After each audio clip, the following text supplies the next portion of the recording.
Bonjour à tous et bienvenue dans Éléments de langage, le vlog qui vous aide à ne faire passer aucun message. Aujourd'hui, je vais vous emmener dans le domaine culinaire que nous avons jusqu'ici peu abordé. Il est pourtant d'une importance capitale, car pour réussir, il faut networker. Et lors d'événements de réseautage, il y a toujours quelques mignardises. Mignardise, mets sucrés, petits gâteaux ou friandises servis en fin de repas et qui accompagnent souvent le café et les liqueurs. Il existe toujours de nombreuses manières de désigner les choses même les plus banales. Mais pour grimper en haut de la pyramide sociale et professionnelle, je vous conseille d'employer toujours les termes les plus chics. Ainsi, ne dites pas à un PDG « Voulez-vous cet éclair au café miniature ?»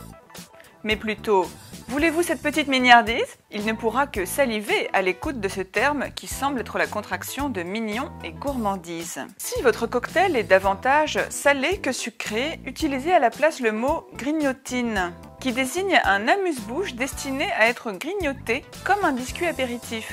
Lorsque vous recevez à domicile, ne proposez jamais de chips, mais plutôt des croustilles, à savoir de minces rondelles de pommes de terre frites. S'il s'agit plutôt de galettes de pommes de terre, dites alors croustine avec un N.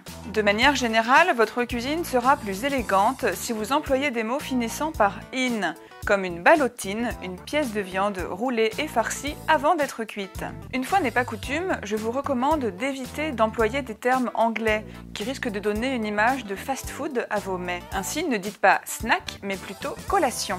Si vraiment vous n'y connaissez rien à la nourriture et que vous n'avez pas le temps d'apprendre tous ces mots, je vais vous enseigner une formule magique pour magnifier tous vos menus. Je l'ai baptisé la technique du chausson aux pommes. Lorsque vous nommez un aliment, ajoutez un synonyme de chaussure. Proposez aux gens que vous voulez impressionner un mocassin de champignons, des haricots en pantoufles, un sabot de bœuf, une ballerine de truite ou du chou-fleur en tatane. De quoi évoquer de belles odeurs pour les papilles.